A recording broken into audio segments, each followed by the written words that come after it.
Steph Curry with 31 points in 37 minutes. He shot nearly 55% from the field, and he's addressing the media now. How are you feeling after that foul up in the fourth quarter? I'll be all right. Excuse me. It was, I got caught underneath Al. Obviously, be some pain, but I'll be all right. Figure out how it feels tomorrow and get ready for Friday. Huh? Same thing I did in Denver or against Boston in the regular season, but I'll be not as bad. Anthony on the right. So foot sprain, essentially.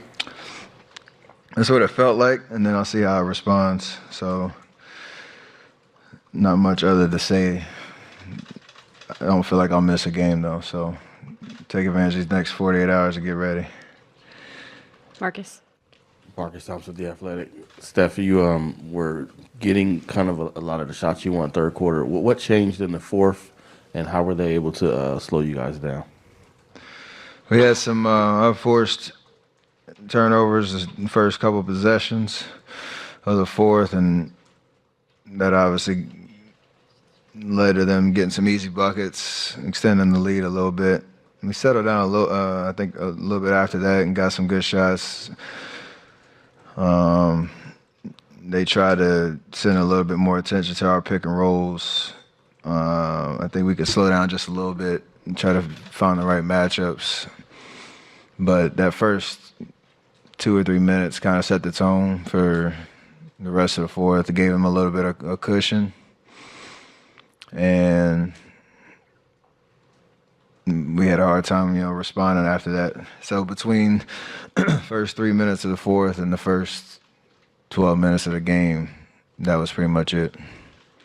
Back left. Steph, Tim Calican, The Athletic. Draymond did say in the pile that he heard you screaming. Was it just a lot of pain there, and how scary was that? Yeah, he's a big body, obviously. I haven't seen him play, so I don't know if it could have been avoided or not, but I was in that situation with Marcus back in the Bay, and you just want to get your foot out of there. That was all I was trying to do at that point, knowing the position I was in. But like I said, it's not as, for what I feel like, it's not as bad. So hopefully it responds well over the next 2 days.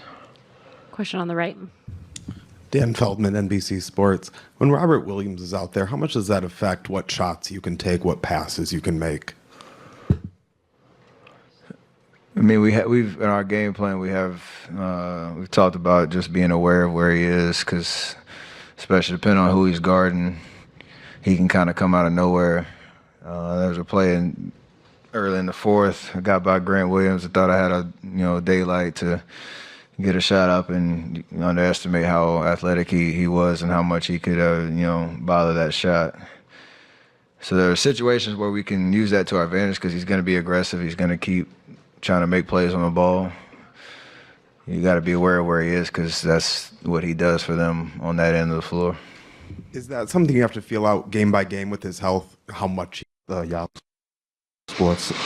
Was this one of those games when you start off early and you fall behind 10, 12 points? Did you feel like this was one of those games you had to hang around in, and maybe you could kind of steal it on the back end if you just stayed close enough? And, in relation to that fall, do you feel like maybe there's a little recklessness there in that situation, considering it's the second time that's happened to you against them this season?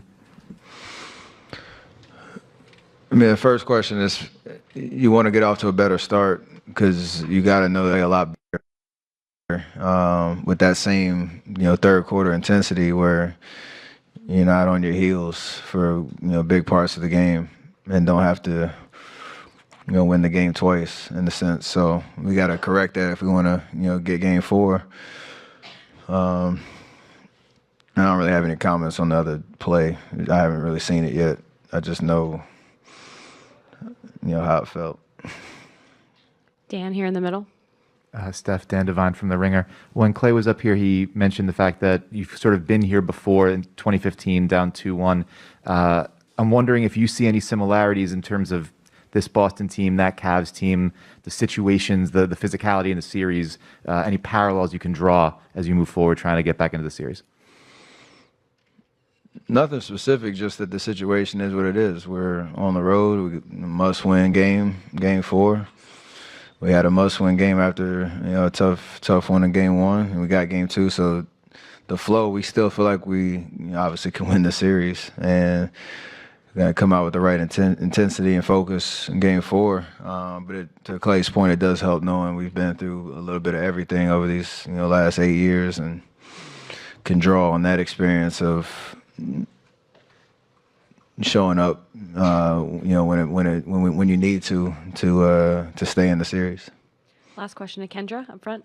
Do you remember the last time you had just one free throw in a game? And did tonight's Celtics defense on you feel the same level of physical and tightness as it had through the first 2 games, or different or more?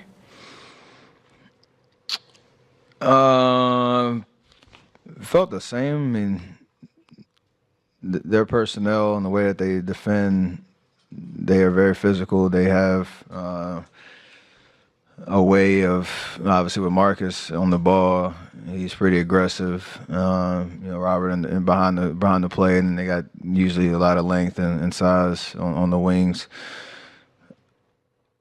I don't know why it was only one free throw. I felt like there were a couple possessions that could have, or plays that could have gone my way. It is hard to understand the flow of the game based on some of the calls that went my way, where I have 4, and you're having to defend a certain way because you want to stay on the floor and not allow that to impact the game. But you still got to find a way to be effective no matter how the game is being called. And it's a good lesson to learn for next game. Thanks, Steph. Jason First Tatum question with for Jason. 26